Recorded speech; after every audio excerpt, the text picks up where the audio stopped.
Hello, welcome to Lemon Studios, where we talk anything and everything entertainment. I'm, of course, the Lemon himself, Zeke Lemon, and this is my review for Daredevil Born Again, Season 1, Episode 4. But before we get into that, let's get the house clean out of the way. Shout out to leave a like, comment below to know your thoughts on Daredevil Born Again, and, of course, hit that subscribe button as it helps me grow into my YouTube career. I would greatly appreciate it. Now, all that out of the way, let's get into the review, shall we? So, we have been really enjoying the show over here for the most part. I thought Episode 3 was the worst of the 3 that came out thus far, and I still think overall it's probably my least favorite episode, but by all means, it was still good. That's the greatness of a good show, because, as individuals, we're going to rank these things, and even though it is last, that doesn't mean it's bad. It's still very, very good. So going into this one, my expectations, I feel like have finally leveled out for the most part, and I would say this episode here, Episode 4, is probably my second favorite episode of the season so far, right behind Episode 1. But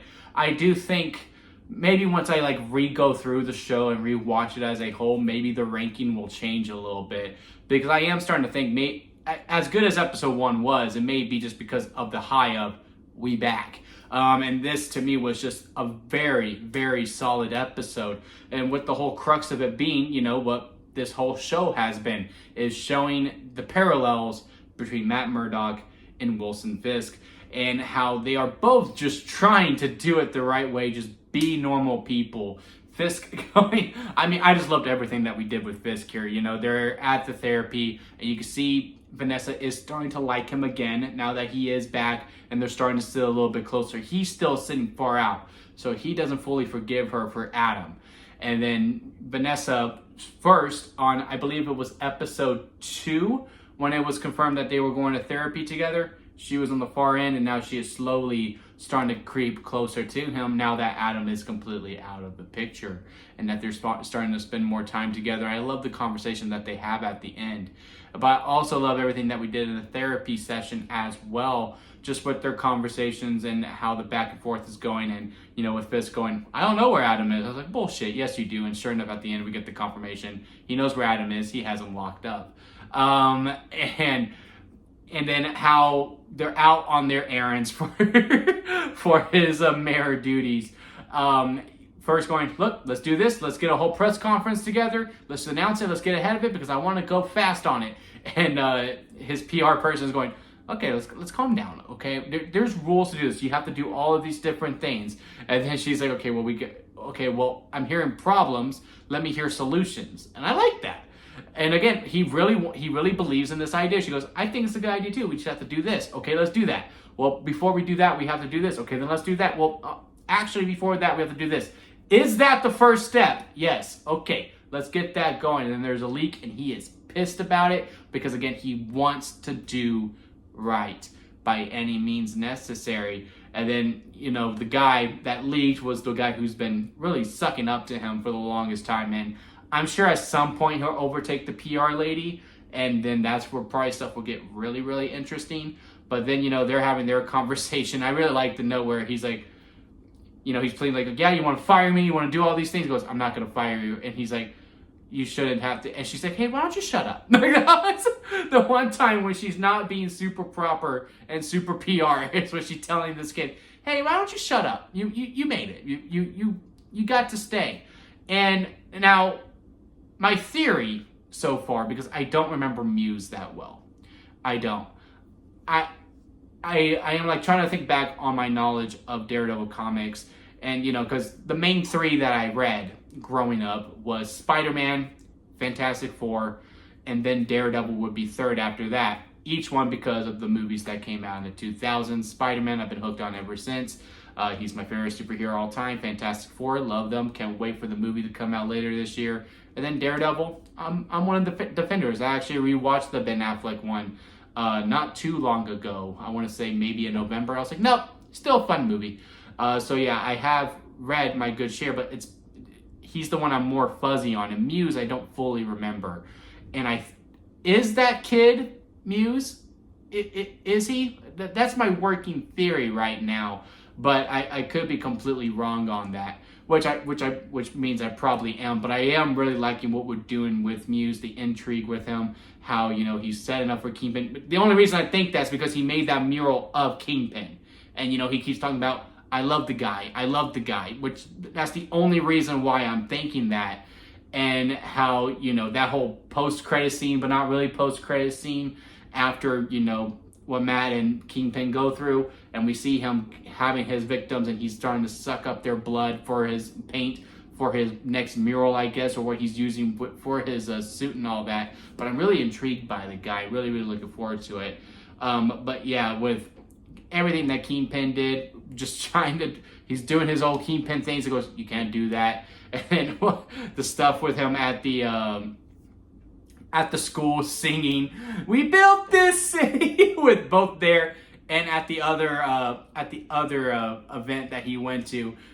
I was just having a good old ball. And everything that Matt Murdock was doing, trying to follow up with the death of White Tiger, talking with his niece, which I heard from another review channel that, you know, for the most part, yes, our guy was White Tiger, but he's not the one who's mostly known by it. It's the niece who takes up the mantle, and she's the one who's mainly known as White Tiger. And it really felt like, hey, we're really hinting at that, maybe for a future Young Avengers type, where, I mean, that scene between them was very intentional, in my eyes anyway, and how she's going to be kind of like an anti-hero, maybe going the route of Frank Grillo, was like an anti-hero type thing, where maybe she only hunts bad cops, or you know, she has to go on that journey that, you know, hey, not all cops are bad and all that. I'm intrigued by her. The little young actress that they had for her, she really performed her scenes well. And then, you know, Matt Murdock going through it, having that confrontation with that cop again, and he's going, why couldn't you just let him be? He goes, I have no idea what happened to him. He's listening to Heartbeat, goes, oh wow, no, he's telling the truth. As he's dealing with his current client that was for free. And I really liked this scene just because it made me flip my side on it. And I liked everything that we added within the conversation. He goes, it could have been a scroll. And that's like, no, it wasn't a scroll. A scroll's not just going to pick you. And how, you know, he was stealing some candy corn, all these different things. And he's like, I'm innocent. They shouldn't have to do this. Give me probation or I don't want it. And Matt's like, look, you're getting 10 days, dude. I got you down to 10 days. That should be a gift. And then he goes on this monologue / rant just about like how messed up this system is to him, how he lost his food stamps, how he wants all these different things. He goes, yeah, man, sometimes I want some dessert. And, you know, you're really taking the, if you really take it in, you could really see where he's coming from. And I was part of the, like, well, dude, you know, don't steal. And I'm like, well, man, I get it. That's good. That's really what I wanted. I really liked everything that we did with that scene as well, and how it continues to implement how Matt should go back to being Daredevil. You know, sometimes the system isn't right. The system isn't right. And it all captivates to him at the street where White Tiger dies. He finds the bullet, and he finally realizes the mark on Punisher, or maybe he knew the whole time, because when he goes to have this conversation with Frank, and he's going, yeah, you know, a bunch of cops have it on the too. It's like, so you've been seeing this? And the scene between these two was the best scene of the whole entire episode. I would imagine this is probably the one that's going to be talked about the most throughout the week, rightfully so. Just how abrupt it was, but like in such good way. Like, you knew he was going to see him, which, you know, I really wish Disney Plus didn't spoil it. Because when you click on Disney Plus, their thumbnail, is that what we call it? The picture with Daredevil Born Again that you click on to get into Daredevil is the picture of him and Frank when Frank has him up against the locker. And I was like, okay, well, Frank does show up in this episode. I thought he would be like a constant tease throughout. Just because, you know, we show the symbol in episode 3 doesn't mean he was going to show up in episode 4. Sure enough, he was. So I was kind of new as he was walking, but if I didn't have that spoiled for me, maybe it would have been more of a surprise. But yeah, as soon as he's in there, I was like, okay, he's going to go see Frank. And then again, the conversations just start so abruptly. Frank's in this really frazzled state, and I really wonder where that came from. I heard that there was a possibility that we might begin a Punisher like special. Like, it won't be a series, but it'll be on Disney Plus, and it'll be one of those specials like Werewolf by Midnight and the holiday special for Guardians of the Galaxy. And I'm hoping it's like before that, just to see how did he get to that state. And again, their conversation is going back and forth, and the things that Frank was telling Matt, only Frank could get away with. How he was like, "This isn't about me. You didn't come here for this bullet. You came here for permission. But who is this really about? It's about him, isn't it?" And how he's like, "Say his name, say his name," and how he can understand where Matt's coming from. Matt's just trying to fight. No, it's not about Foggy, but he refuses to say Foggy's name, slaps Frank. He goes, "I'm sorry, I didn't mean to do that." And he goes, "No, don't be sorry about that. That's the most honest thing that you did." It was just such a nice dialogue between the two. And again, that was the catalyst for Matt to finally go do what he got to do, as was the conversation with Vanessa and the at the dinner table was the catalyst that Kingpin knows what he's got to do, and they got to go back to their own way. So I would imagine next week has the capability to be the best episode, because we're finally going to be at where we want to be. Matt's starting to practice with the nunchucks again. We saw the mask. We saw this whole thing. I just wonder how that's going to happen with his girlfriend now that she's living with him. I'm assuming, or maybe she just has a key. They could be just at that point of the stage. But yeah, he comes home, she's there. I was like, well, if you're going to be going out at night and she's living with you, you're going to need to come clean, buddy. About who you are and what you are going to do. But yeah, he's with the nunchucks. He's doing this. Kingpin has this big, giant plate of food, and we've been seeing him eat these small chunks. He's eating as Adam's over there, and he goes, "Adam, I was told that forgiveness is the biggest form of love." And then it cuts to black, and then we have that post-credit scene of Muse, because both of their scenes that they had with, maybe the only person that could really get through them finally shows, okay, yeah, no. Kingpin needs to get big again. He needs to start wearing white. He needs to start doing both the mob bossing plus the marrying, so that he can get his plans running through faster. Because again, the things that's holding him back is like, hey, the crime rate's still up, and Matt is finally realizing, hey, system ain't all what it's cracked up to be. Sometimes you do gotta take matters to your own hands and realize that this is what's best for the legacy of Foggy. Because again, that conversation with Frank was just so good.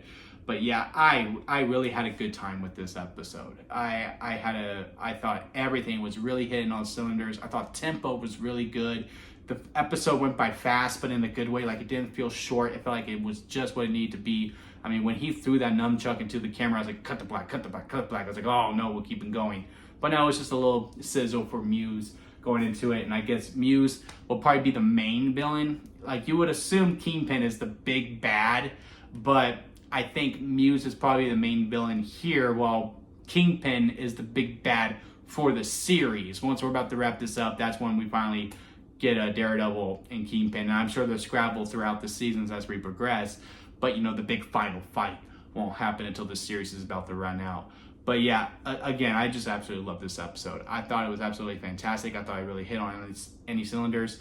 Again, I have no criticisms for it. The only criticisms I can have is that, again, the Frank and Matt Murdock conversation just felt very abrupt, but I do think that was very intentional, and that was very much the plan going into it, and it just hit. It really hit on all cylinders. I guess my only real criticism is don't use Frank in the thumbnail, because again, it was spoiled for me. But what did you think of the episode? Comment below, let me know your thoughts on it. Leave a like if you made this far within the review.